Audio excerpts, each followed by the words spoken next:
Welcome to another episode of the Phoenix Rising podcast, journeys of descending into the mysteries and rising from the roots. I am your host, Lisa Hillier, spiritual mentor and priestess. I have guided hundreds of women through my one-to-one mentorship, group containers, online courses, and Patreon portal into the mysteries within them to rise rooted into their sovereign selves. And today I have Jaguar Hart on the show with me.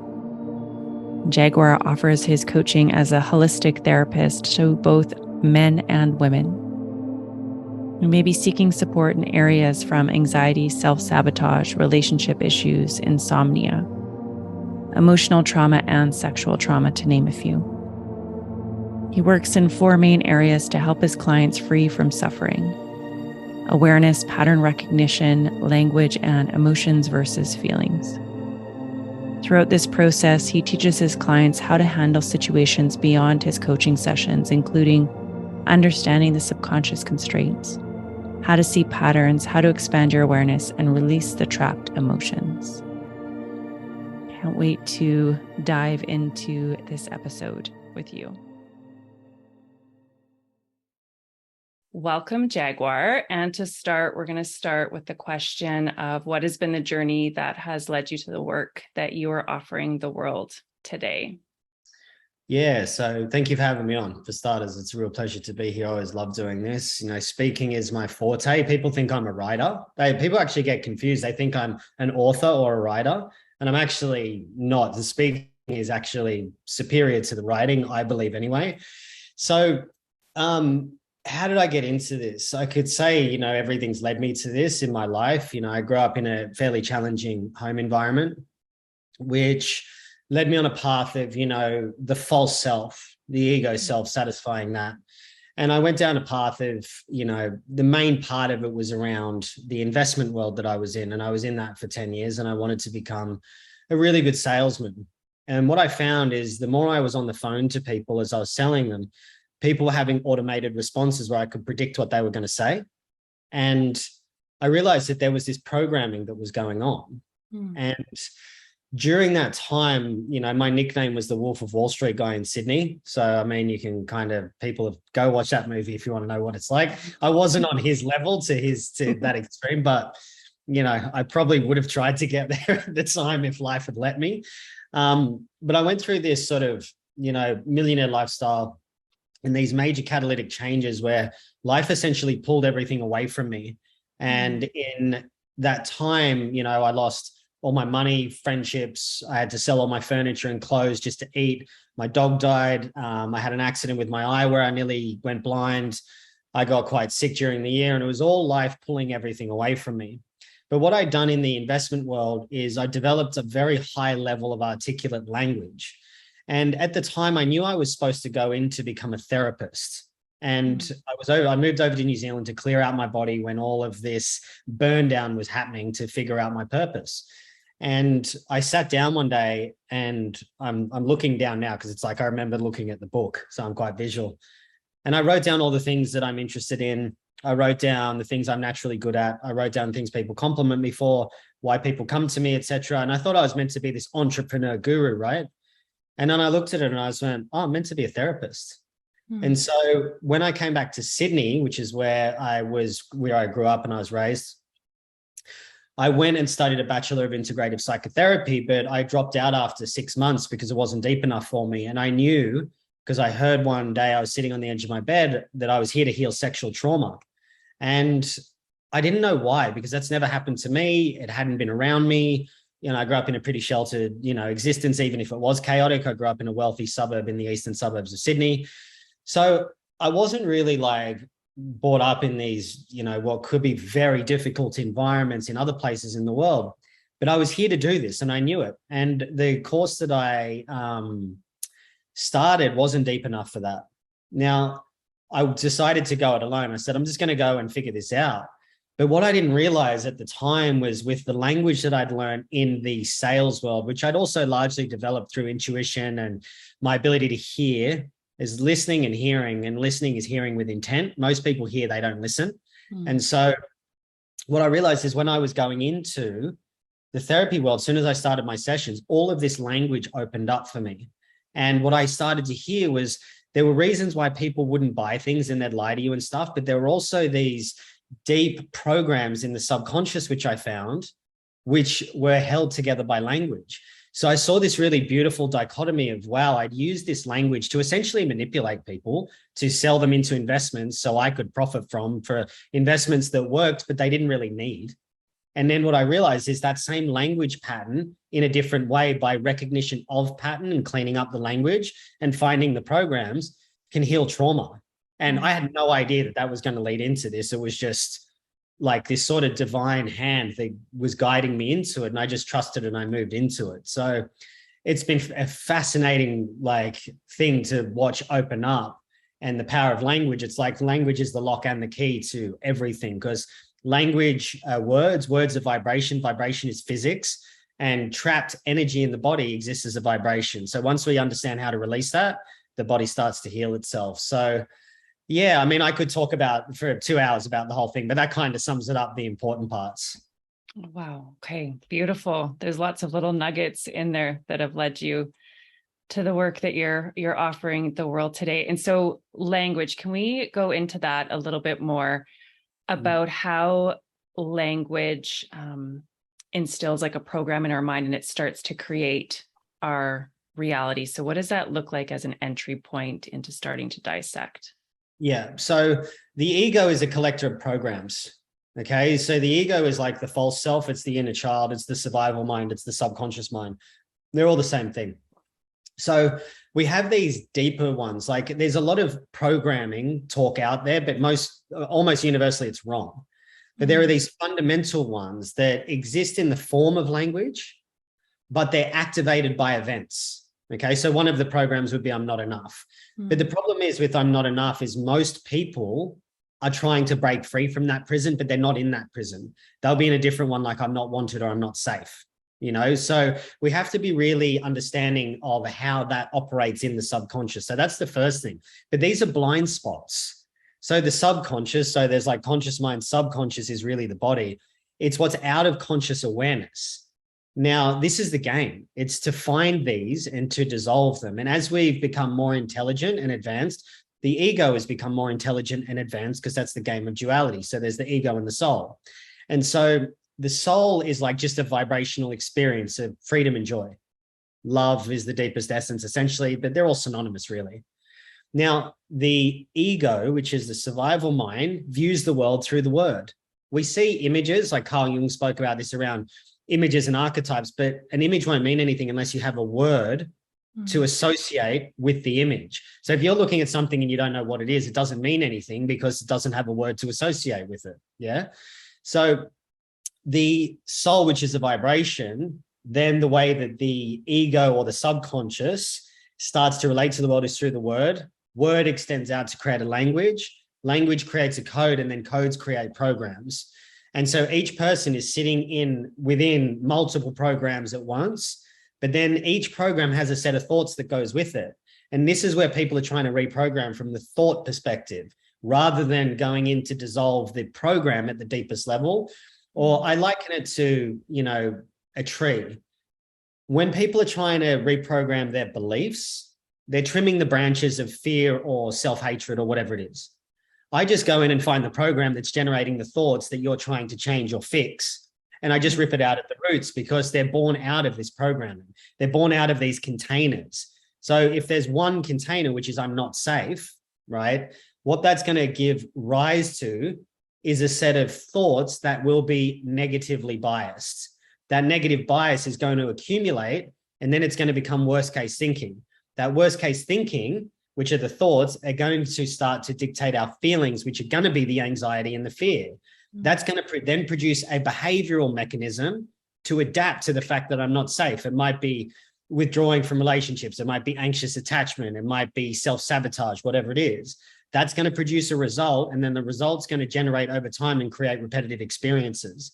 So most people are going to try and fix things at the results in the experience end, not realizing there's a behavior, then a feeling, then a thought, then a program before that. So you get rid of the program, all the rest stops. Most people are just trying to use affirmations or behavior to change something, which only reinforces what they're trying to change because they haven't ripped it out at the root. Yeah, that getting it to the root of what is creating the experiences that we're having in our life, kind of the external reflecting the internal. So with that getting to the root and dissolving the programs, what came to mind for me is, like Joe Dispenza talks a lot about it. Like we have these pathways that are going through our mind, and the more that we think the same thing or recreate experiences, it creates these really hardwired highways. I think they're called synapses or something like that, like the firings off that go on in the brain. And when we get into the subconscious, that's when we can shift how those wirings take place. I use a method called yoga nidra. It's kind of, we go into a different brain state and then we start to rewire the brain. So it's not thinking that same stuff over and over and over again, or we've gotten to the roots. So for you, how do you dissolve that programming, like getting to the roots and kind of ripping out the tree? That's what it felt like for me. So I always we go backwards. Okay. So we look at what's going on in the world around us, right? What's our experience of life? It might be attracting in the same partners that are emotionally unavailable, right? So we'll go, okay, what's our experience? Then the experiences have accumulated. Is it repetitive? Cool. Okay. So what's the result that's driven the experience? Okay. So are you dating violent men as an example? Are you dating women that cheat all the time? Whatever it is. We go, okay, cool. So what's the behavior in that makes you stick it out? When you see it, do you stay in it? Do you move away? Whatever. So what's the feeling that's coming in from that?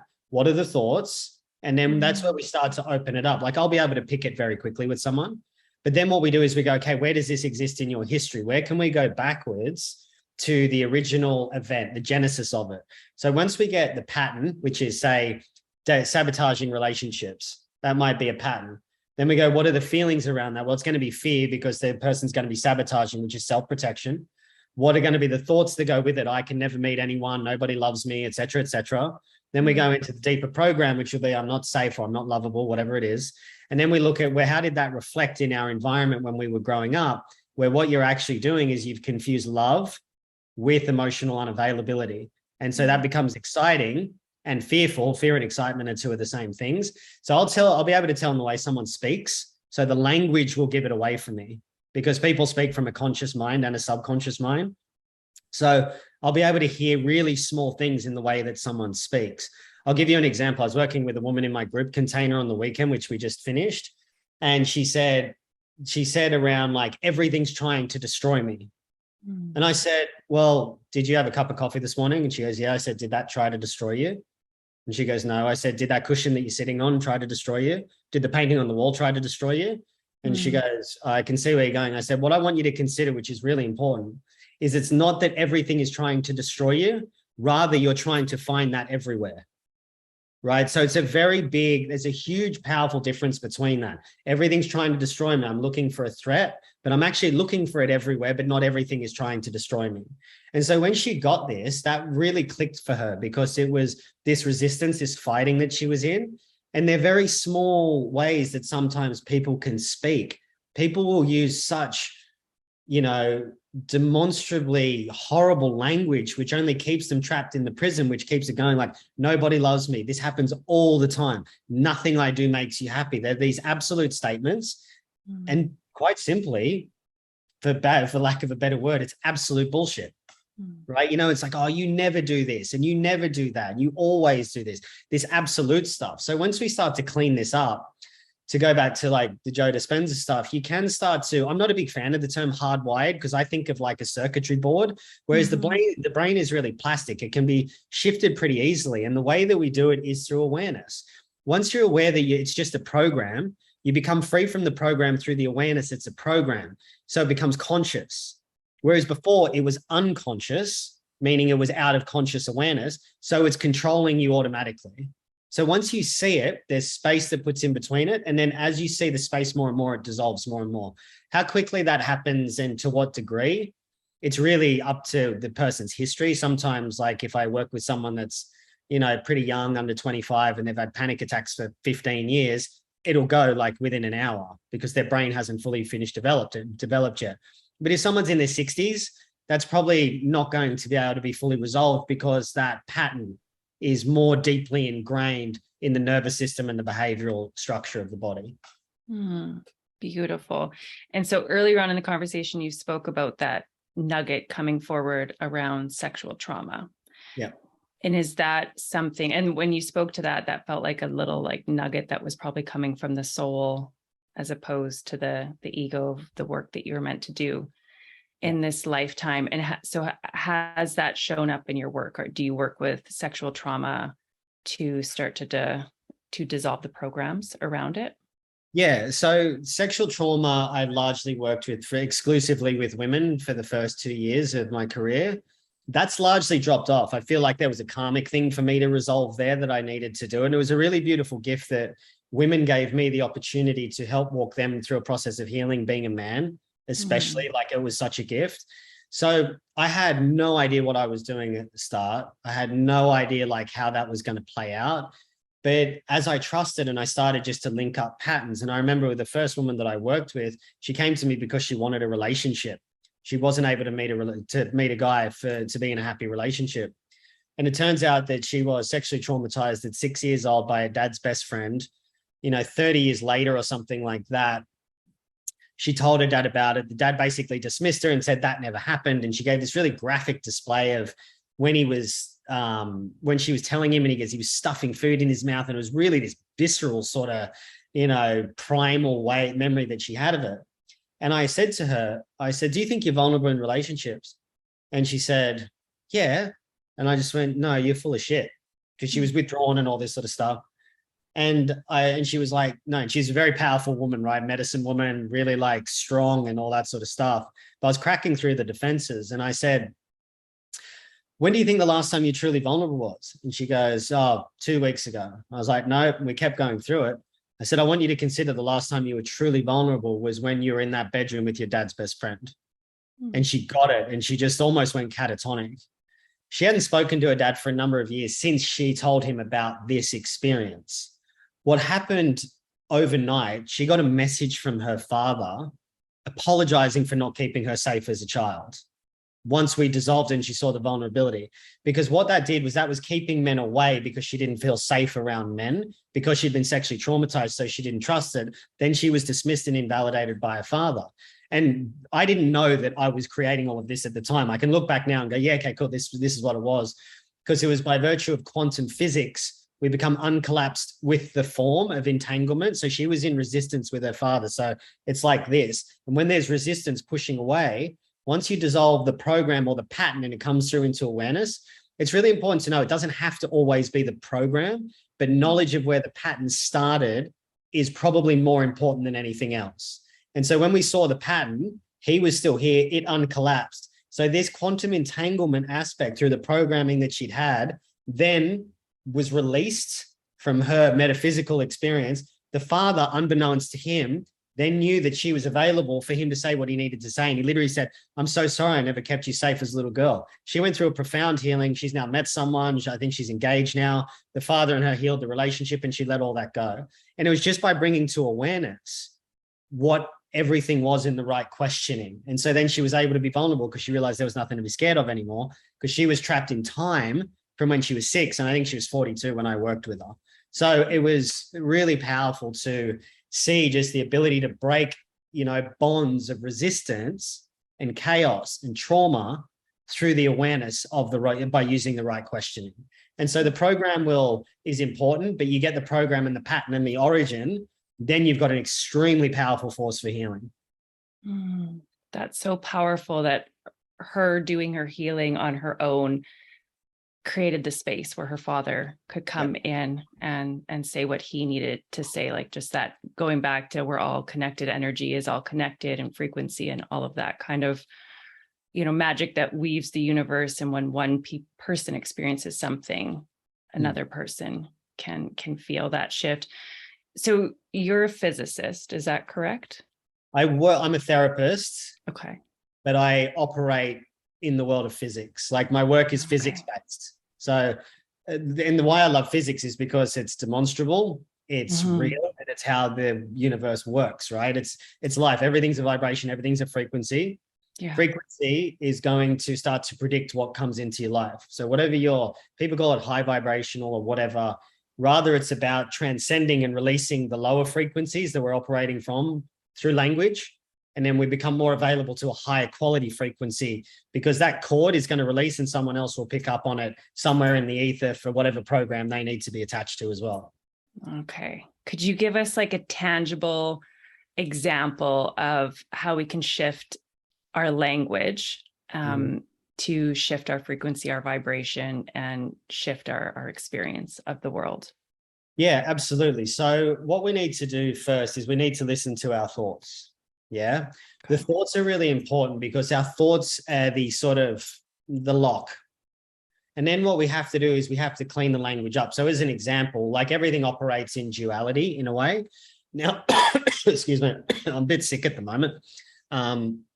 So everything operates dualistically. So I worked with a woman. I'll use a lot of examples of my work as well, because it's easier to give a real world example. Yeah. So she came to me and she'd had Lyme's disease for 15 years or 10 years or something like that. She thought she was vaccine injured. And we started to get into it. And so I said to her, I go, how do you walk around? What do you say to yourself when you're walking around? And it took a session or two to get to it.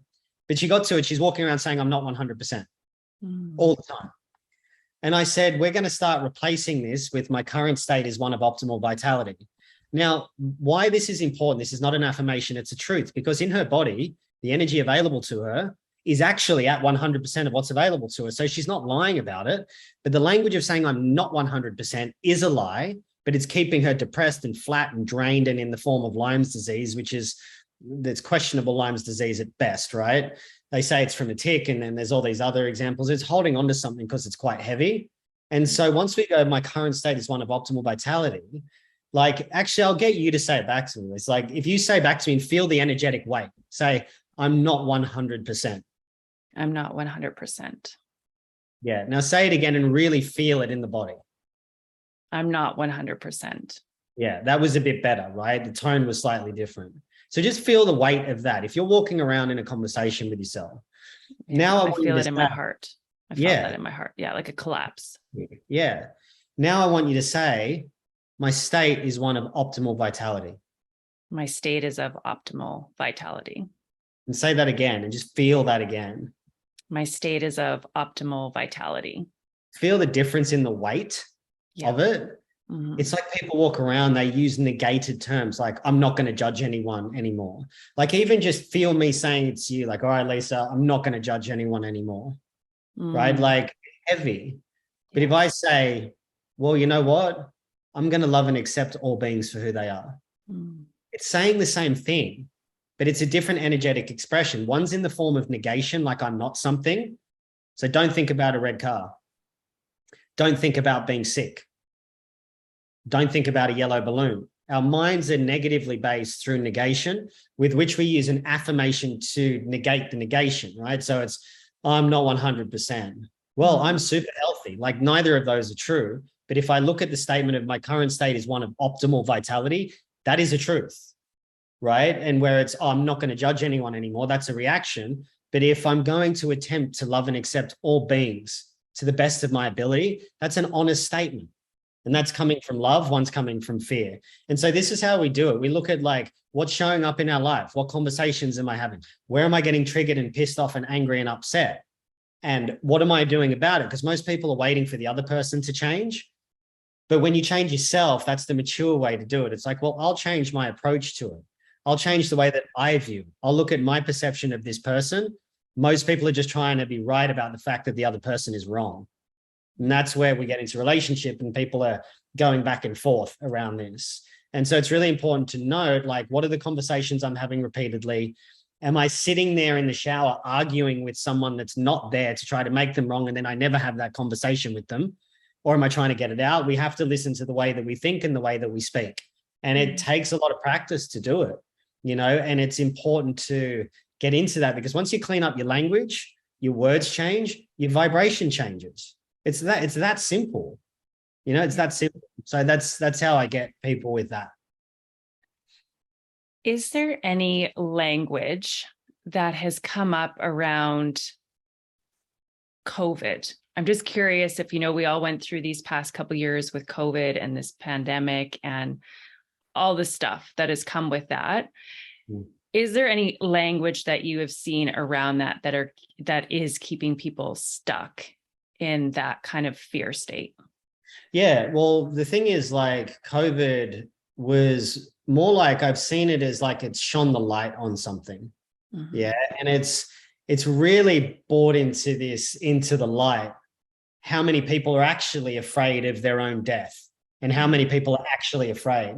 So a lot of people are using like moral virtue signaling and, all this sort of stuff to be like, I care and I'm saving lives. It's like, okay, whatever, and there's other people which are like, this is bullshit, right? So it goes both ways, two sides of the same coin.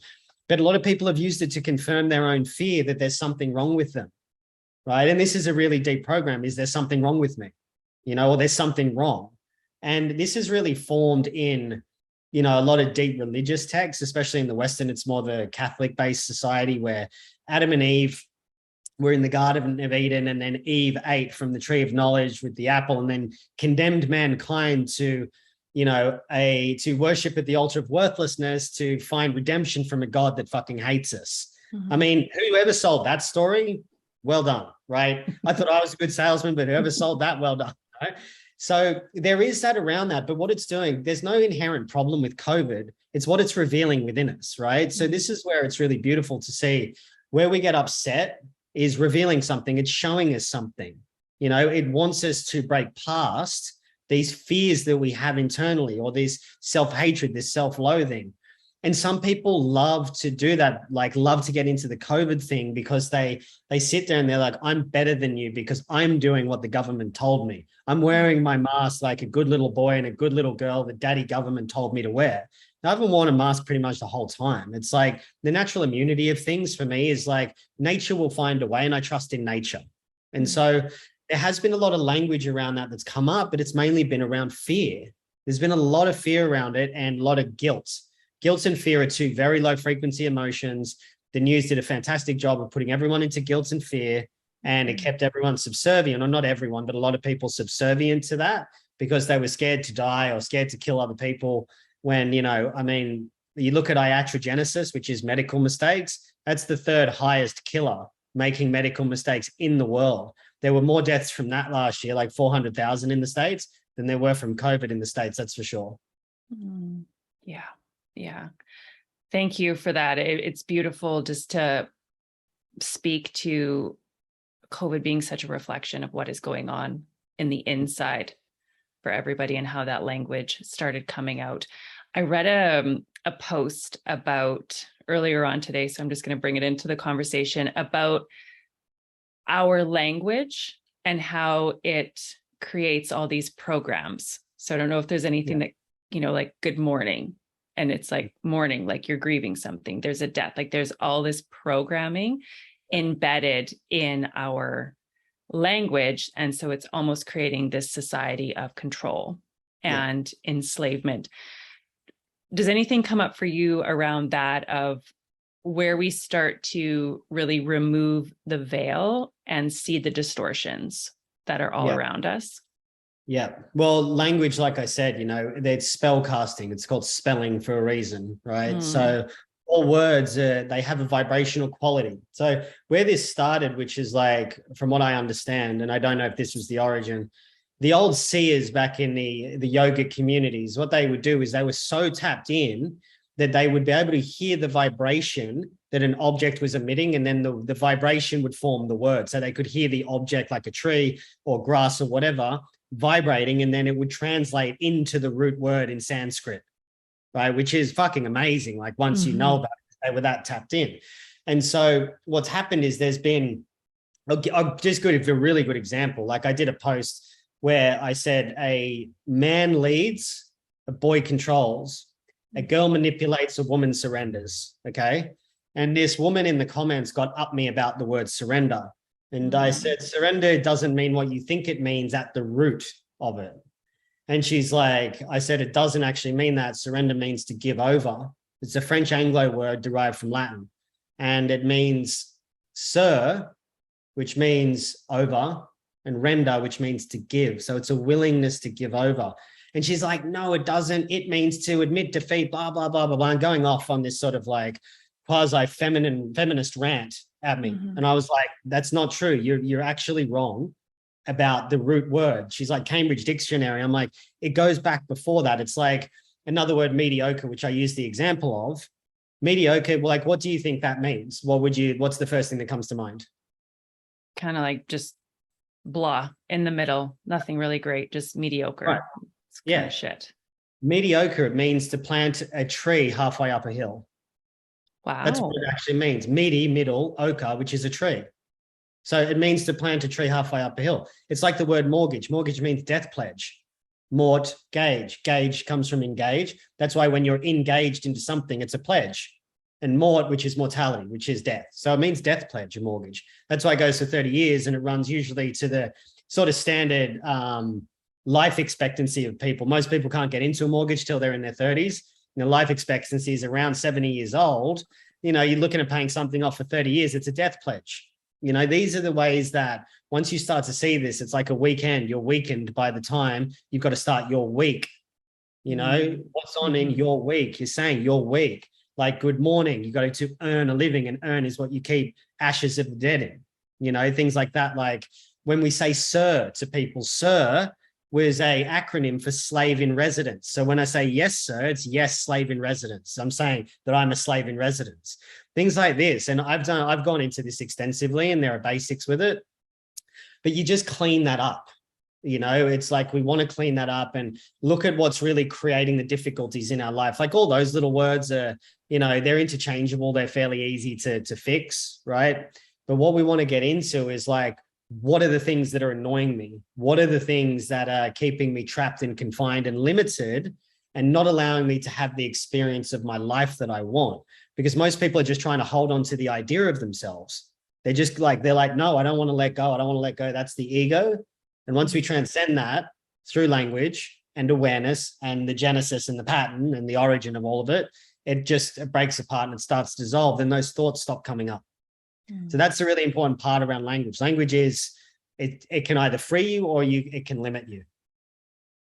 Beautiful. Do you want to speak to the masculine and the feminine, and just that, you know, a man will lead, a boy will control, a woman will surrender, which for surrender, and this is a word that I had to open up to as well through my journey of like, oh, it means defeat, or you're just surrendering, you're throwing in the towel. But really what it means for me and at this time is like, you're giving it over to God and allowing God to take the lead, the universe to take the lead, and allowing that like resistance to collapse, you know, and really allow the unknown to weave its web in a sense. So can you speak to the masculine and the feminine dynamics? Yeah. So, and it's quite powerful in that, because there's subservience, submission, and surrender. We see the identity that women will associate with surrender as being subservient. Subservient is to obey without question. Okay. That's a sense of powerlessness. Then there's submission, which is to meekly obey or follow. Okay. We see that in a lot of like the trad cultures that have come out, the religious stuff around they wanting their wife to be submissive and stuff like that, which is also conflated and confused with subservience. But then there's surrender, which is really like the beautiful part of it, which I see as the, you know, the true expression of the feminine, right? Which is like one of the truest expressions, is just to surrender in the arms of the safety of the masculine. That's really it. It's not just I surrender and do what you want to me, which is what a lot of people confuse it with. It's not. It has to be in an environment where the woman feels that she can surrender. It's not an unwillingness, being submissive or subservient. Rather, it's a willingness to be able to be led and held by the masculine man who leads. And if a masculine man leads through being assertive without being dominant, he can be strong while being gentle, and he can be generous and be kind at the same time. That's going to create a level of safety where the woman's not going to want to do anything but surrender, you know, and she'll just give herself over. It's not to be confused with, you know, dominance and subservience, right? And these are behavioral adaptations to powerlessness, right? If a woman feels powerless, she's going to typically probably, and this is a lot in the sexual trauma realm, she's probably going to adopt more of a subservient attitude, and she'll attract in, by virtue of physics, the opposing force, because opposites attract, which will be a dominant male, someone that uses control or coercive control or anger or money or something to be like, I'm going to keep you trapped, because they're both trapped in their own way. They're both scared, right? And so the woman or the feminine will be more on that subservient, which is where a lot of women confuse surrender with. Now, a man or a boy, what will happen is if he hasn't separated from his mother and become gender opposite to her and developed his own individuation, what's going to happen, he's going to become a little bit too much of like a mummy's boy. And then he's going to look to find a woman to mother him later on in life. And she'll end up doing everything for him. And they'll attract the same thing. And it'll be the victim perpetrator construct. You know, she can play the victim, he can be the perpetrator, and that's going to play out that way, or subservience and dominance. It doesn't really matter which one it plays out as. But this is the masculine. So the masculine will be the masculine boy, which is the immature masculine, is going to be like the high chair tyrant, you know, the weakling prince, like these sorts of archetypes. But then you move into more of like the king energy when you become a masculine man, where you integrate a lot. It's all about integration. It's not king that sits on a throne. And it's not like a queen or a goddess. Like, these are just archetypes. The problem is with it is like these words have been thrown around a lot, and there's a lot of like dominating boys that are calling themselves kings, and a lot of super immature feminine that are calling themselves goddesses. And it's like this delusional state, which isn't actually grounded and based in reality of where it's at. And so it's become this idea of this immature masculine and immature feminine, which has been playing out a lot, which is masquerading as these polarity coaches, which are saying that they're these healed, mature, like, you know, goddess, king, things like that. And they're not there, you know, like there's not many people that are there. And there's different elements to it, you know, like with the king energy, like I don't really speak to femininity much because I'm not a woman, you know, and we see that I see a lot of females being masculinity coaches, and I'm like, and I look at it, and men's coaches, and I'm like, with all respect, you're not a man. Leave the men's business to the men, and let the women train the feminine aspect. Let the beautiful feminine be trained by the beautiful feminine women, and let the masculine be trained by masculine men. You know, I got into it like a little while ago, and I was getting like a massive amount of abuse from women online, because I said the answer to unhealthy masculinity is healthy masculinity, not femininity. But then I was getting a lot of women saying that no, femininity heals everything, et cetera, et cetera. I'm like, the reason why we have unstable men is because they're too feminine. They become like erratic and needy and stuff like that. That's not to say that there aren't elements of that in the feminine that aren't beautiful. There's chaos with the feminine. It's beautiful. But a chaotic man that's too dominant in his feminine and is going to be overriding his masculine with femininity, it doesn't create anything stable from an essence of masculinity. And so it's really important, because a man will lead. And if a healthy masculine man leads, he's not going to want to lead. He'll be called to lead. He'll just be put in that position. So he won't, whereas you see other people that say like, I'm a leader, I'm this, I'm that. That's someone that's compensating as a boy pretending to be a man. Like, I didn't want to lead. I was put into that position. I was put into talking to the feminist agenda, to standing up for what I believe is right, by being super analytical and objective about it, and opening it up and studying the origins of where it came from, what it's done to masculinity, what it's done to femininity. The feminist movement has damaged femininity more than anything else, but it was an attack on masculinity. And it was designed in the Frankfurt School in Germany in 1923 to make men the oppressors and women the oppressed. If women and men out there knew the origins of this, they wouldn't be fighting for it, because it goes against their natural essence. So I've had to really stand up and be like, no, this is wrong. It wasn't to lead. It was because I believed in it. And I knew that that was the facts of the origin of these movements. Same with transgender movement, same with the attack on masculinity, the attack on femininity, the sexual revolution. These are all communist ploys to take over the political landscape of the world. And that's been brought into the masculine and feminine polarity dynamics at the moment, which have been very toxic. Everything that's masculine is toxic now, and everything that's feminine is the cure for everything, which is creating a massive imbalance. And this is what I say to everyone. I'm like, masculinity is fucking awesome. It is. It's amazing. It's such a beautiful part, but it's magnetism. I had one woman comment on one of my posts, and she was like, oh, masculine and femininity are outdated concepts, right? And I said, okay, then what is it? She goes, oh, it's about getting to the 0 point of the soul. I'm like, do you even understand what 0 point is in the world of physics? Do you even know what you're talking about? Or are you trying to be this modern thing of complete androgyny where we're not masculine and feminism, masculine and feminine?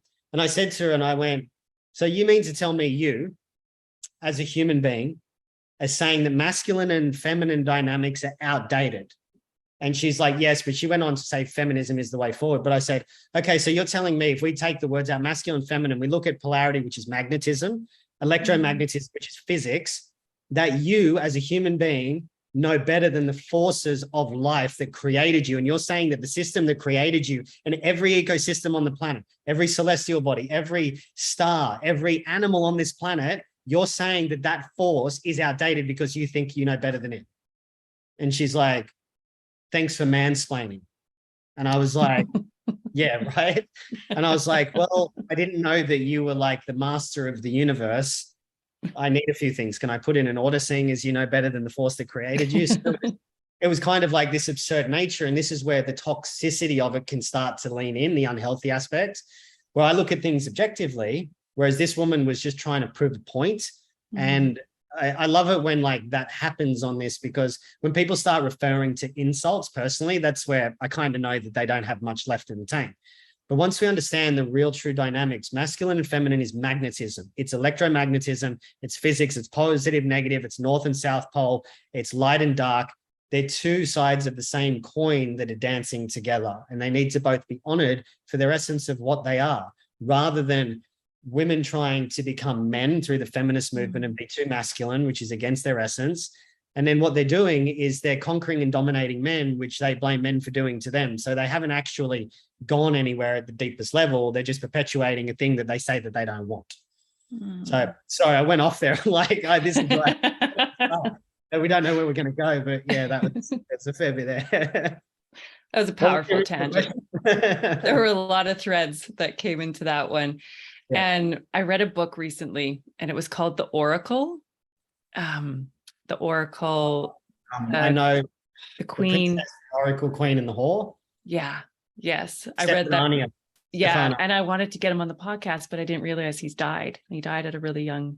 Yeah, like 31 or something. Yeah. Yeah. Anyway, the book was very eye-opening, triggering, all of it. But there's such I think what was so powerful about it was you could so clearly see how there has been a war on masculinity, a war on the feminine, all these different, climate change is one that's coming up now that's kind of pulling us. Maybe this is what it feels like for me, but look over here, here's climate change. It's pulling us away from what's actually going on in the world. Yeah. And so there's all these agendas, and he speaks so beautifully to, feminism, communism, which I'm in Canada. We can very much see how Canada's kind of leaning towards communism at the minute. So for you, with all, the war on masculinity, all the things that you spoke about so beautifully there, what is the agenda with all of that? Yeah, good question. So feminism is an arm of communism. Okay. And like people will go, no, it isn't. We want equal rights. We want to be the same. It's like, what do you think communism is? It's the same thing. So a communist takeover, which started back in 2001 with the Twin Towers, is destabilization. That's the first arm of it, right? The second is demoralization, right? Sorry, they're mixed around. Demoralization is first, then destabilization. Okay. And then what comes after that is crisis, and then normalization. And it's about a 20-year period that this operates over. And I actually explained this to the woman that said, thanks for mansplaining. And then I'll go through it, and her response to this was, oh, that just sounds like you're talking to yourself, right? So the demoralization was around the Twin Towers being collapsed. Yeah. Mm-hmm. And so that started to put people into a lot of fear. Like there's this invisible enemy. The enemies everywhere, the war on terror, the war on drugs. There's always a war on something. And then destabilization, that was the global financial crisis in 2008. That was to create economic disparity, to put people into a fear state again and collapse the economy. Then the third one is crisis, and that's where we're at the moment. And we're in the again, an invisible enemy, terrorism, economic threat. Now it's a virus, right? That's the crisis. But what else is an invisible threat? climate change. Like you can kind of say, all right, cool. Well, maybe it's heating up. Maybe the time's getting hotter. Look at this crazy weather. And it's like, yeah, it's just going through a natural shift. But it's an agenda that's been put in for a long time. And then we look at the new normal, right? Normalization. We say, oh, that's the new normal now. Oh, it's the new normal. That's why they have been stating it everywhere. Like Canada and Australia are fairly similar in their communist approaches, but it's wrapped up in this virtue signaling of we've got to save the planet. And from all my research in all of this is one world government, total top-down control through digital currencies, which are CBDCs, which are central bank digital currencies. So they can have complete top-down control and monitor everyone with what they're doing. And it's to eliminate the current financial system, which is a fiat system, it's a scam anyway. It's a Ponzi scheme, because if you look at principal and interest can't actually exist, right? When I talk to people about house values going up, I'm like, it doesn't require, the house isn't worth more, money's worth less. It requires more money to buy the same object. That's inflation.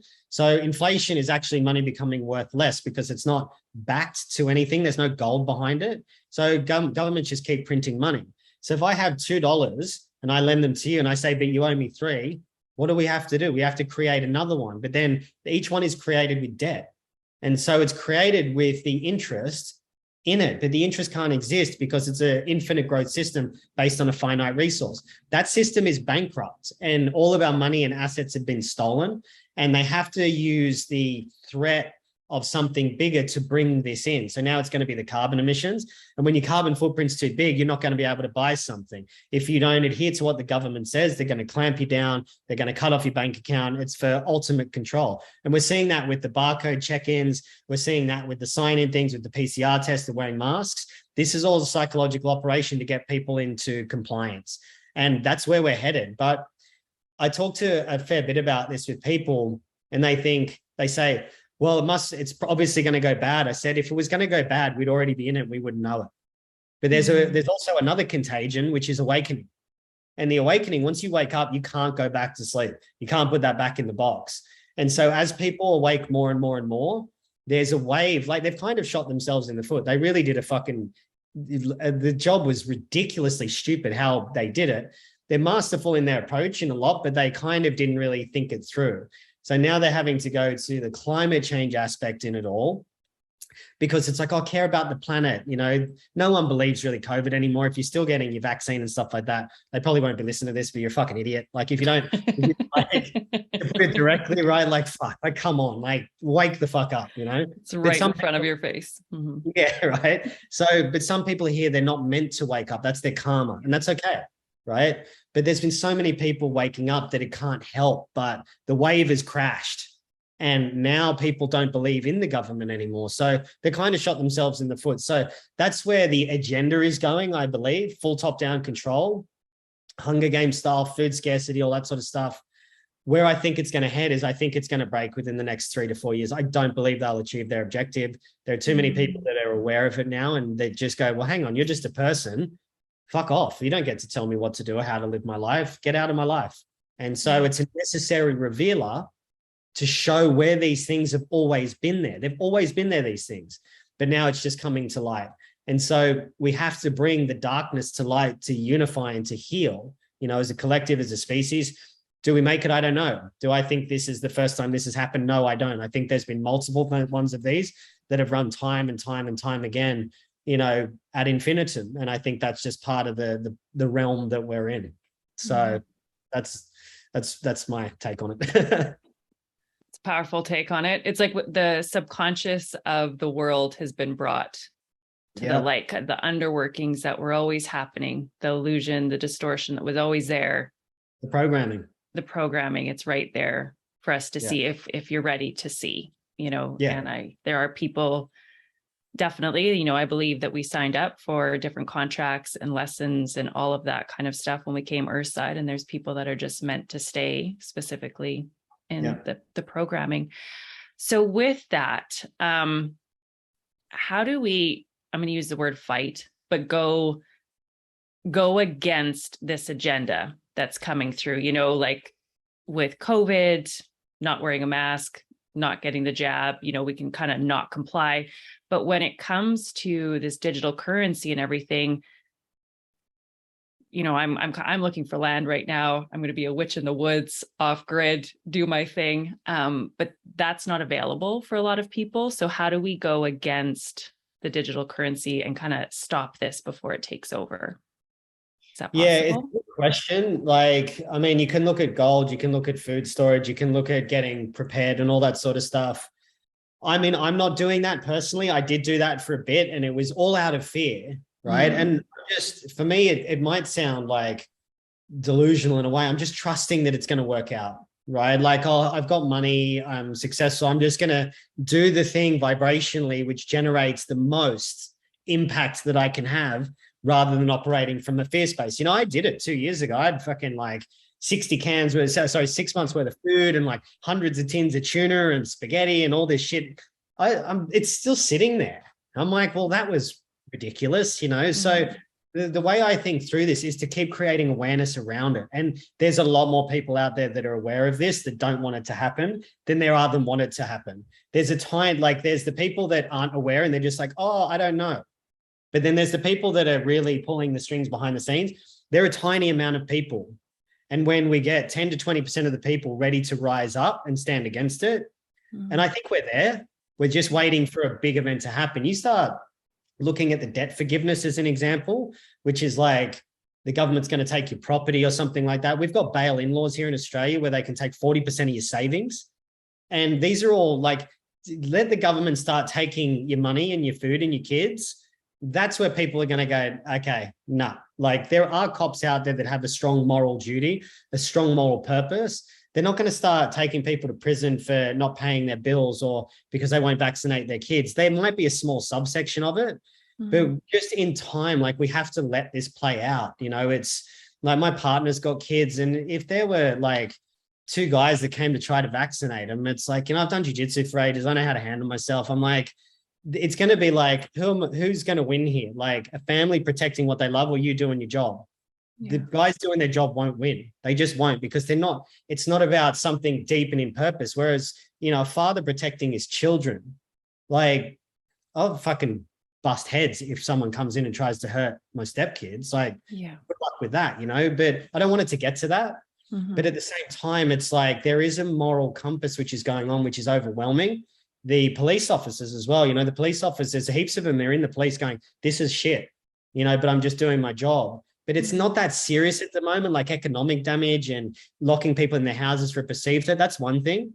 But if we start getting like where they're affected as well, when they see their loved ones dying from COVID jabs or, it's going to go up the chain and then they won't have anyone left to protect themselves and they're going to shoot themselves in the foot. So that's where I see it going. So I think just keep creating more awareness. Take care of yourself physically, mentally, emotionally, spiritually. If you want to get prepared. I'm not doing that because I don't like the energy that's in. And just be around people that you love and enjoy it and just spread that. Love is a higher frequency than fear. The more that we raise to that vibration, the more that's going to affect the planet. There'll always be people in fear and there'll always be people in love. But the main thing is confront your fear of death because that's what everyone's afraid of is the fear of death. And so once you confront that fear of death, then you can sit there and go, okay, well, I'm going to live on after this. Like I've existed before and I will continue. And that's okay. So what sort of life do I want to live? Worrying about if I've got enough beef ravioli in a tin in my fucking wardrobe, in my pantry.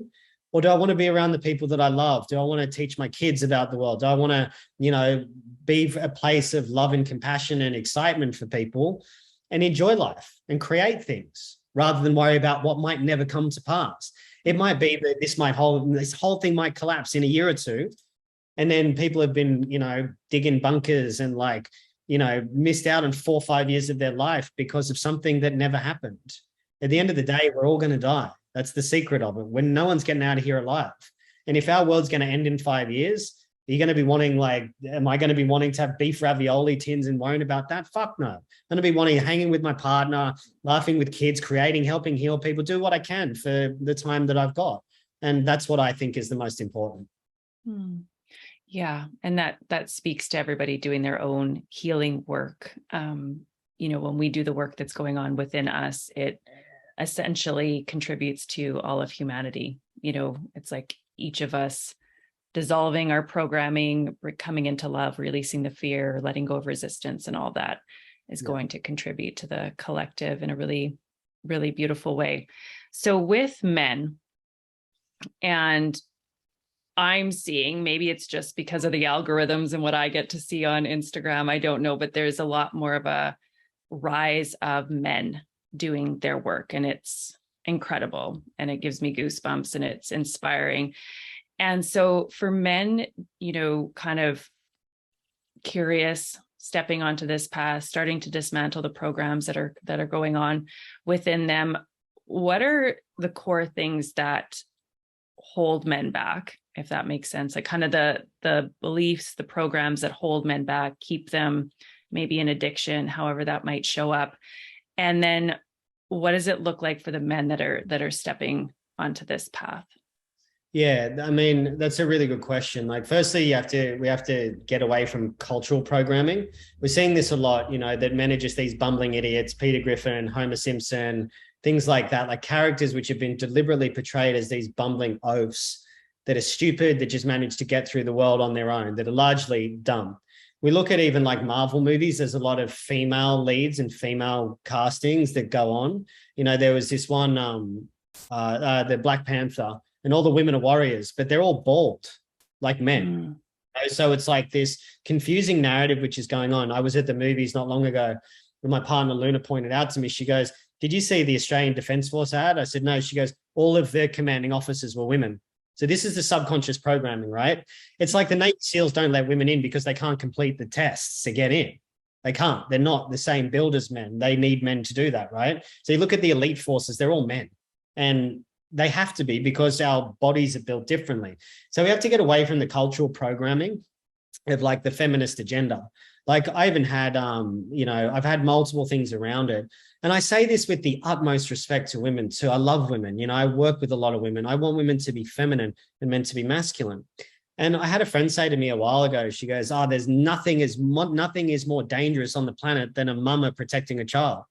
And she had a kid. And I said, "You're my friend. I care about you. But with all due respect, I could take your child off you, render you unconscious in less than 30 seconds, and there's nothing you could do about it." And this is like the delusion of it. This is where like men feel worthless, like men feel like they're useless. Like, but when there's an emergency, who gets called? Men. When there's a war, who gets called? Men. Who's keeping this society, to quote Jordan Peterson, together from an infrastructure perspective? Men, right? This whole thing collapses if men are not around. But the unfortunate programming of the feminist agenda has made it as though women are the warriors, right? Like I had a friend of mine say, "Oh, women can be warriors." I'm like, and I'll use a specific example. I called out last year on Instagram. I go, "Where are all the real fucking men at? Like, where are they at? Like, am I the last one left on this planet that has had enough and is posting about this shit without being worried about being shadow banned or deleted or whatever? Like, get the fuck out of here. Who cares? The message is more important to stand up to this bullshit." And one woman messaged me. She goes, "With all due respect, we need you to drop the mic and get the fuck out of the way so the women can handle this." And I was like, okay, cool. So when the military or military doctors are coming to your house to vaccinate your kids, and they will take them unless you vaccinate them, and I'm there, someone that can fight and protect you, I'll say, "No worries, babe, you've got this. Handle it. Good luck with that." So it's these narratives that I help dismantle for starters, right? Mm-hmm. The masculinity is fucking awesome. It is. It's such an important part of nature. I'm a very masculine man. I like that about myself. There's not a whole lot of femininity in me. I am in touch with it, but it's not, I'm super masculine. So it's like, I like that part and I honor that and I own that because it feels good to walk around feeling present and strong and you take up space. It feels good. Mm-hmm. And so what I do with that is I help to dismantle that with men, to help them realize that they're valuable and they're an asset, right? That they have a strong use. To remove anything where you're getting belittled or anything like that in the way of it, right? Which is the programming, which is men are rapists, all men are domestic violence criminals, basically. Coercive control is used more by women than it is by men, right? Which is through manipulation and tactics to control and stuff like that. And we look at things of like a lot of the domestic violence ads in Sydney, Australia around men doing it to women, but women do it to men a lot as well. Like I was working with a guy and his girlfriend fucking hit him with a vase. I'm like, that's domestic violence. If that is domestic violence.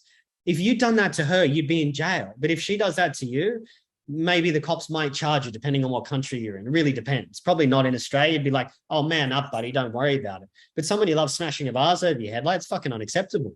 That's not okay. And so there's this imbalance around that. And so what I help men do is to move back into their bodies, to dissolve the programming of powerlessness, which is a big one, to understand these programs, there's 12 of them, they have a masculine and a feminine arm. And so once they understand, like, this is my masculine compensation, this is what I'm attracting in, how do I start to dismantle that so I can allow this to go back to its natural form?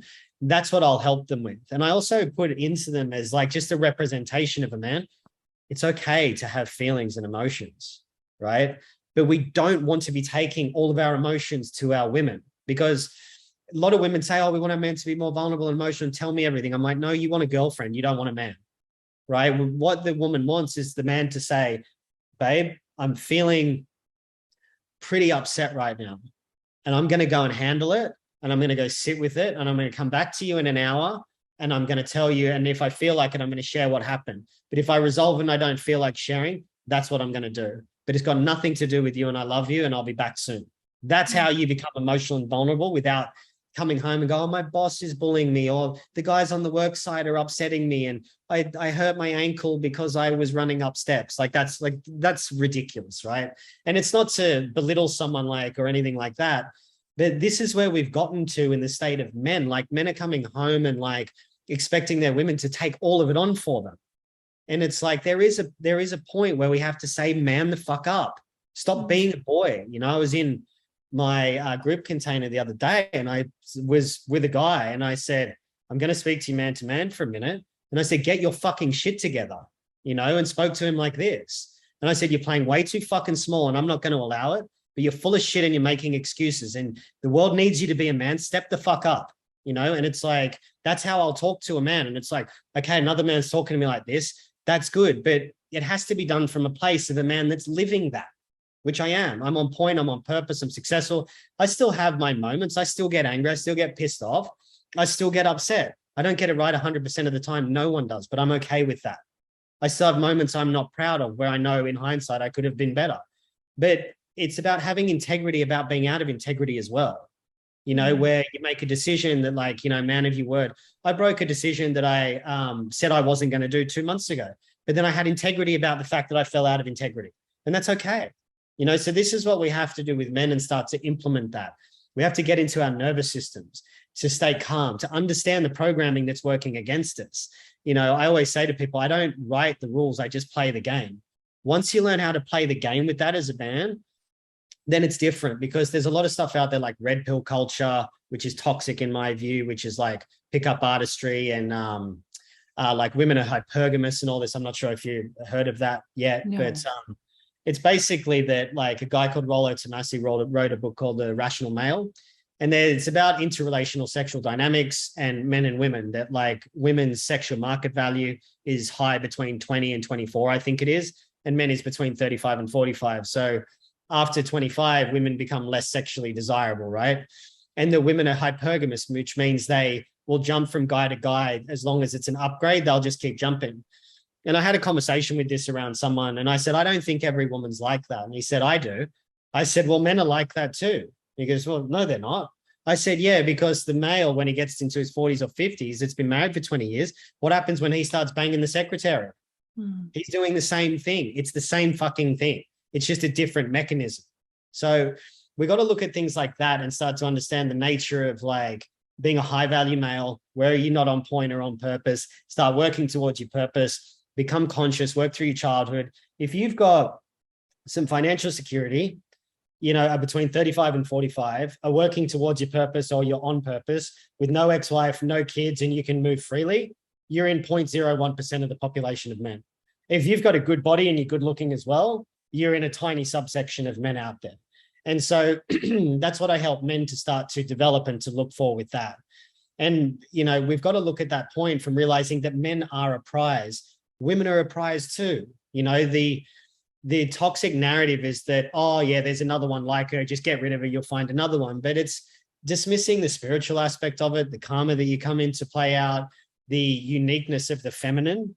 And men are a prize because there's very few conscious men around like me as an example, but I've designed myself this way. I know where I wanted to hit, and that's what I live within. Whereas the narrative in the red pill culture is that, oh, there's, women everywhere, they're a dime a dozen, but men are the prize. And it's like, no, you get a real woman, she's a prize. And you get a real man that's high value, they're both prizes. And that's why they end up together. Whereas like the people that are saying women aren't the prize, well, they're not a prize anyway. Otherwise, they wouldn't even be needing to say that people aren't a prize. It's all from insecurity, being hurt as a little boy or a little girl. And so there's a lot of toxic narratives out there around it. Like the red pill culture is just the opposite to toxic femininity, in my opinion. So when we dismantle the programming, it's through awareness, why we're like that, how to step into it, really using communication to assert yourself as well. And also presence. Like you'll see men take up a lot of space that are like, alpha, whatever. I don't really like those terms, but they'll take up a lot of space. And that's a really important thing in the energetics to free up in order to command a room. So that's the stuff that I teach men. What comes forward with the dark masculine, that kind of primal aspect of the masculine? It depends in which way it's used. So there can be the primal one, which is really more around like the dominance and the sexual aspect and stuff like that, where porn has really hijacked that. And so porn has hijacked the dark masculine, which I saw this the other day, I can't remember it though, but you can still be in the dark masculine as long as it's got the subtle energy of God behind it, which is love, right? So that's when you start to make love at a primal aspect with someone. So that's where, and when I'm working with a man that wants to be like better as a lover, right? Most men these days are just copying porn, which you're a terrible lover if you're doing that. And if a woman likes that, she'll probably be programmed by porn herself. Then you've got a good lover. And like men are always like, what do I do to become a good lover? I'm like, firstly, become a good kisser, right? You become a good kisser. That's the start of it. But a good lover will ask questions. They'll seek inquiry. They'll start to notice things and, want to know how a woman wants to be touched and stuff like that. But then you get a great lover who will he'll know when the temperature of the skin's changing, where there'll be slight goosebumps, where hairs will stand up in it. There'll be muscle contractions, looking at the quiver of her lips, the way her eyes are moving, the energetics of it. It's a full immersive thing. So when you can get into that, plus access to dark masculine, then you start to create an experience of making love, which is really not many men know how to do or are even aware of. Whereas they look at, once you can bring that dark masculine in with that subtle energy of God, that's where you become like an incredible lover. That's where you'll know where to take your woman 3 steps ahead of where she even knows she wants to go. Whereas like the dark masculine really has been portrayed in porn, which is very mechanical. And you got to remember, porn are all actors. They're actors. It's like a movie. It's not legitimate. It's not real. And even the interdimensional aspects of it that open you up, like, it's quite satanic, because if a man, when he's releasing, right, or he's ejaculating, that's a sacrifice at the altar of essentially like businesses that support child trafficking. So there's all these interdimensional aspects that go with it. And that's why men that watch porn for a long time, they have erectile dysfunction. They need more extreme versions of porn to get off. They don't know how to hold or treat a woman properly in the space of sexuality. I mean, sexuality is supposed to be evolution, which is physical ascending, so from the bottom 3 energy centers into the heart, and spiritual descending, which is involution, so it's supposed to go up and down and meet in the heart. And once you start to get all of that right, then you can have what is real. That's why they call it making love, because it's 2 opposites that are coming together to create the highest form of the experience, which is love without any boundaries. That's why we melt into each other when we have an experience like that. And porn takes that away, because most men fuck women like they hate them. And women are starting to find that satisfying through really rough sex and stuff like that, which most women I know don't like that. Most women I've worked with don't like that, but they've sort of tapped into it because it's tapping into that dark primal masculine, but it's of the unhealthy side. Whereas when you get to the healthy side, that's where you have an experience that sort of mechanical sex, there's no intimacy there. Are there any books that come to mind, or for you, of entry points for men that are starting to? I'm self-taught. So, I mean, Mantak Chi is all right, but I'm not a big fan of all. He uses a lot of clenching and squeezing exercises to have sexual health. There's a book called Urban Tantra, which is quite good for very basic stuff. The most important thing, and I can't express this more deeply enough, is you can read all the books, right? But if a man's going in from an ego perspective, he's just going to want to be like, yeah, I'm the king. The intention has to be the honoring of the woman in that space to keep her safe. It has to be. She is the portal to the higher realms.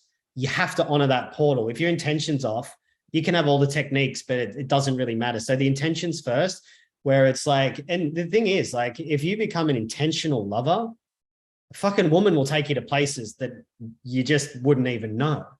Why wouldn't you want that? It's not about simping or whatever, like that's out there at the moment. Simping is like men that manipulate. Yeah, they manipulate women to get sex. And so they come in under the guise of the new age neo-tantra teachers and stuff like that. I don't actually teach what I know to men because it can be too dangerous to use because it can be used for manipulation and dark arts. But I'll give them basics like what I've told you today. But when you get the intention, like where the woman, you want to make her feel safe and surrendered while making love to her through the energetic expression, the pure intention to be taken to the experience of God, that's where you're in a whole different realm. And the intention is the most important thing, because if you don't get that right, the rest doesn't matter. But if you're intended that way, most men will say they're intended that way, but it's just to get off to feel good about themselves. So the intention isn't genuine, and she'll know, she will 100% know, like in ways that she doesn't even know. So there's got to be an understanding and an embodiment and a wisdom of it in the way that she's touched and the way that she's treated. A woman will know when she's touched with love. My partner knows it. She knows it every single time because she's like, no man has ever even touched me like that. I didn't even know I could be touched like that. And so it's small things like that. And that comes from intention and energetics and understanding and safety and love. So when that's right, the rest will flow and that will start to open up for you. When you were speaking earlier about, we were speaking about the king and queen archetypes, and then kind of the feminine that thinks she's the queen, or the masculine that thinks he's the king, and there's not that actually happening. What that felt like for me was that embodiment piece might have been missing, where they're actually rooted and anchored in their body in the present moment. What are some practices that you use for that embodiment piece with the masculine? Because as I understand it, because I'm a woman, but men are more kind of up here in the more logical in the mind. Women descend, they're in their bodies. So for men, it's the programming and the language. That's one thing. And the other thing is challenging practices for a man creates embodiment, where they're not flying off the handle, being reactive and erratic and unstable. That's really important to get them away from that. The other thing is to know that anger is actually very healthy, but you have to understand what anger is protecting underneath it, right? So anger was always my thing, but I would get angry. That was the mechanism for control. My control came from because I wasn't feeling trusting, because I was coming from a deep program of I'm not safe. Once I started to dismantle that, I started to feel safe in my body. So I did really difficult things. I did jiu-jitsu. I got my whole body tattooed because that was a form of therapy for me. That was the anger that was coming out that I transmuted through jiu-jitsu, because I would fight all the time. And then I started to go into healthier practices like breath work. I still love the cold. The cold for me is one of my favorite things, right? Because I've done it so many times and it just goes bam and brings me back to present, because it builds discipline. When you build discipline for a man, you start to embody a nature of responsiveness as opposed to reactivity. So men need to respond. And so when we can put ourselves into those places where our stress goes through the roof, but we remain calm, guess what we do for our women? They go through the roof and we just go, bring it. It's all good. I'll take all of it. Bring it all to me. Give it all to me. I want all of it, without seeing as like, oh, there's something wrong with you. You're crazy. You're psycho, blah, blah, blah, whatever. That's not to say my partner and I don't get into fights. We do. It's healthy. Conflict is healthy because it's an opportunity for expansion. But you don't want to be walking around day to day, knee jerking, like getting upset, getting pissed off at everything. The only place I have any conflict or difficulty is in my relationship with my partner. It's not to say it's all the time by any stretch of the imagination, but it's like I'm not out like getting road rage. I'm not out, starting fights with people in the street. I'm not out boozing up and drinking. I don't drink at all. I'm not out doing all that stuff, So these are all the mechanisms that we have to start to remove to get back into here. A man's heart is very powerful once he's grounded and he's present and he's not erratic and stable and needy and dishonest and all of that stuff. And so ice is really good, cold therapy, breath work, but continual practices as well as cleaning up the mind. You have to do it all at once. Otherwise, it's like You can do all the breath work you want, and the ice bars, that's just changing your state. But you have to go into the deeper states of the mind as well to dissolve the programming and then embody that, what it's like in the absence of the programming. And that's where you become a powerful man. And so breath work is part of the work that you do with men? It's not my breath work. Like, it'll just depend. It's like breath of fire, ego eradicator, Wim Hof breathing, Dharmasala breath work. There's all different types, right? And like you're saying, you do Kriyas, which there's breath work in that a lot of the time. So it really depends on what works for you, but it's a tool, right? I keep doing it. I still do it because it makes me feel good. I like it. It brings me back into my body. The way that I speak, I can be very cerebral, very analytical, and highly articulate. So I almost channel a lot of the time. And so it can take me up here, and then I have to come back down here. So for me, it's a balancing the equation again. And I like doing ice because I don't want to do it most of the time, but then I do it and I love it and I get out and I feel great. But it's about the discipline, and men need discipline, because discipline comes from the root word discaya, which means to learn. But most people associate discipline with punishment, as though they've done something wrong. So it's been used as the wrong way. But it's to learn, and you learn about yourself in those environments where you're challenged physically to your highest level. That's why jiu-jitsu is really good for me, because it showed me all of my bullshit excuses. The days that I would rock up and say, oh, I just want to roll light today. I don't want to spar too hard. My knee's injured, my ribs cracked, whatever. And it showed me all of the bullshit, because it was me against me. And so that's what we have to always look at, because when you overcome that, for men, you start to become a powerhouse and not much affects you anymore. And that's where you become stable and grounded and almost like stoic. The stoic movement and stoicism isn't about not feeling anything. Rather, it's about feeling everything, but not being affected by it. With that, in that book that the Oracle one, he's speaking a lot about, we have a society of weak men right now. But we're seeing the rise or the shift in that quite substantially, where we're moving into strong men that are, taking the lead and kind of moving. Both the men are moving back into their core essence. The feminine are moving back into their core essence. For the men, because there's a shit ton of distortions that pull men away from that in our world. Yeah.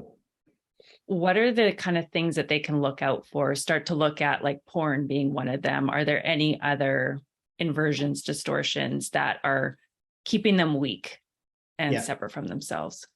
Yeah, stop watching porn, stop drinking alcohol, stop eating sugar, start hitting the gym. If you've got toxic people around you, remove them. Stop sleeping around, stop objectifying women, get off dating apps. Stop scrolling as well, right? Like it's so easy, because it's just remove things. And then we see what happens after that. Then we can start to replace that with better habits. Stop vaping. Fuck, like vaping's so bad for you, It's like, we have to stop these habits. If you're like, I'll sometimes occasionally smoke organic natural tobacco, but that'll be to bring myself back into my body, because tobacco is extremely grounding, right? But it's, you can still have your indulgences. If you want to have a few beers here and there, good, but stop going out and getting on cocaine and drinking and sleeping around and all that sort of stuff. Remove things. It's a process of removal first. Remove things. That's self-abuse. Turn off the television, get out into nature more. Things like that. They're really simple things. You'd be surprised that everyone's thinking they have to do something, but it's about removing something. It's about not doing something, which is more important. And so you give that over like a period of time. It's funny, because when people come to me, most of the time I don't set goals with them. And like, especially if I'm working with someone that wants to lose weight, I'm like, okay, cool. We're not going to set any weight goals, because everyone goes to weight. So that's extrinsic motivation. I said to him, what we're going to do is, all you're going to do is go to the gym 4 days a week. And we're going to get rid of certain foods. That's it, just to start. We're not going to set a weight limit. We're not going to set a time limit. I just want you to develop that until that becomes a habit for you. People, when I say, if we're not going to set anything, any goals, any restrictions, anything like that, how does that feel? They're like, oh, wow, that feels great. So the pressure's off. They don't feel like they have to do something. All I've got to do now is just go and develop a habit. And I say to them, even if some days you walk into the gym and you don't exercise, just going to the gym is part of that. Especially if someone's really overweight, it's like, you don't need to go in and be at your peak straight away. So it's about removing things and not setting like goals or restrictions on yourself. It's like, start developing habits that are powerful to replace the old ones, but get rid of the old ones first. And people will see like the remarkable change in that once they start to remove porn, alcohol, sleeping around, objectification of women, and then your life will change. It's completely different. What's the distortion with the dating apps?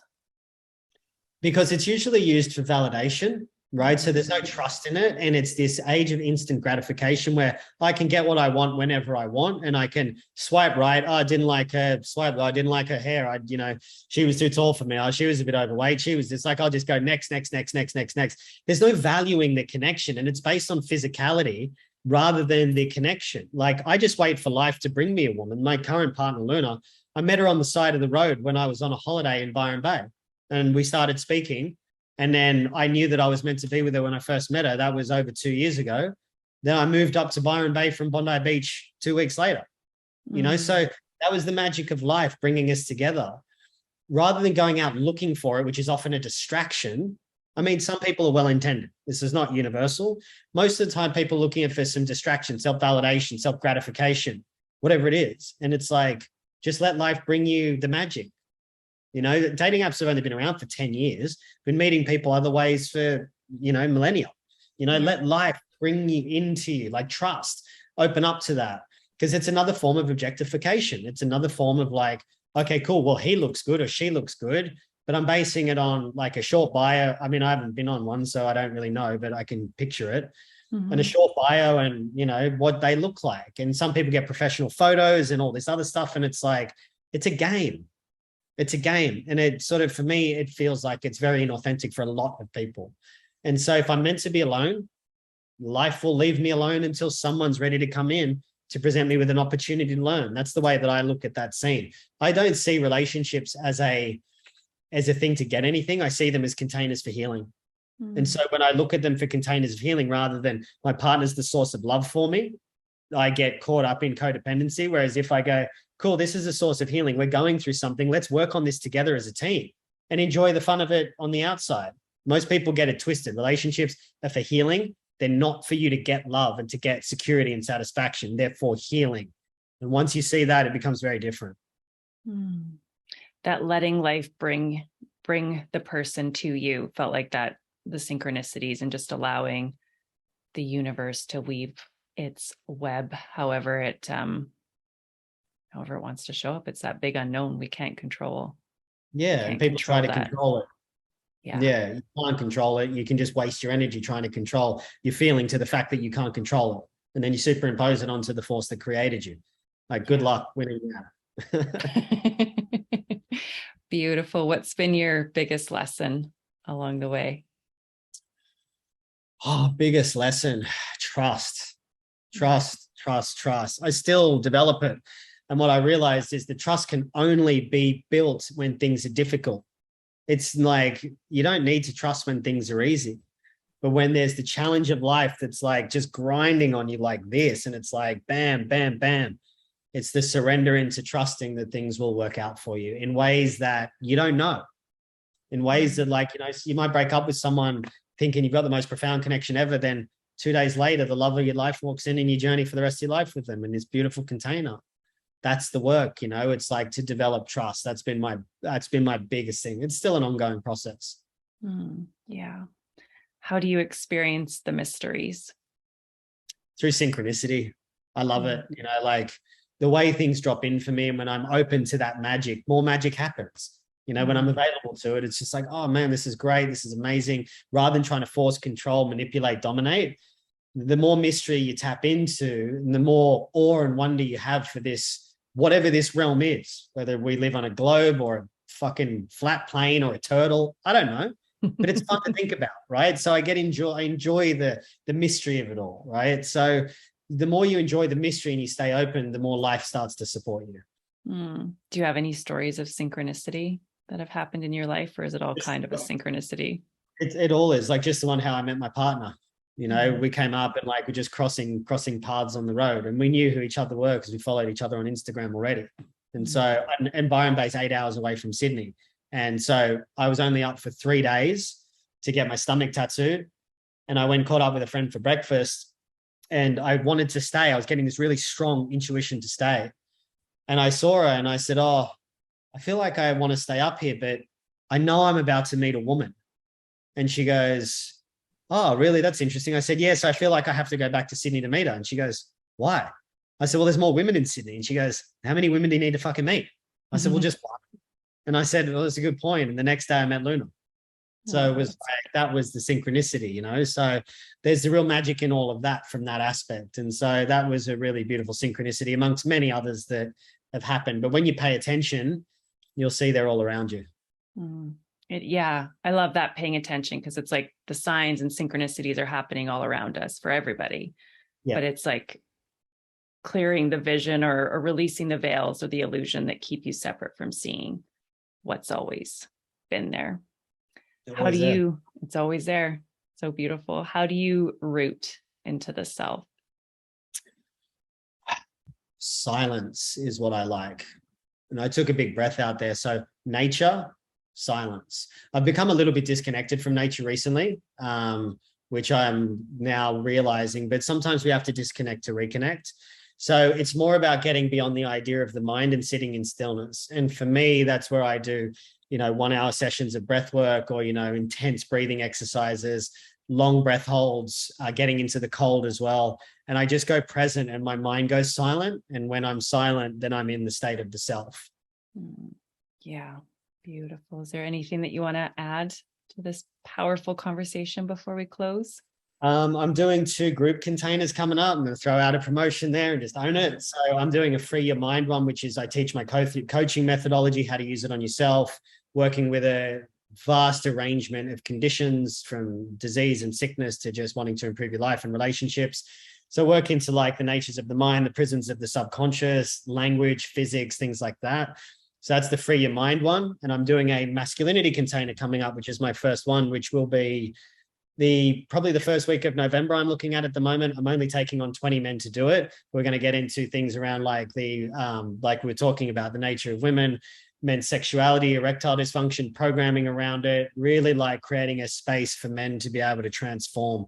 And I've thrown up some videos of people that have had releases in my containers, and it's been super profound and super powerful. So those are the 2 things that I want to throw out there for people. One starting October 15, that's the Free Your Mind. The men's masculinity one will be starting in the first week of November. So yeah, that's what I want to throw out there. So get involved if you want to change your life.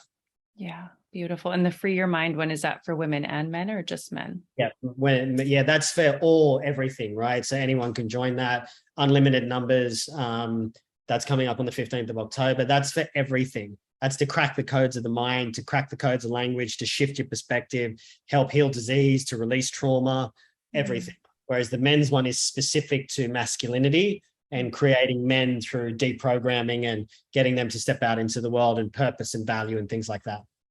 Beautiful. Well, it'll be in the show notes where everybody can reach out to you and experience your magic. And yeah, thank you for the work that you are doing with men and on the planet. And it's such a gift, such a gift.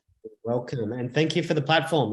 I loved where we went with that. Me too. I've spoken about the agenda that's going on for some time in a podcast. So yeah, I really appreciate that. And thank you so much for being a light as well for the world and the platform for people to expand their awareness and their consciousness. It's so needed right now. So I just want to acknowledge you and thank you for that.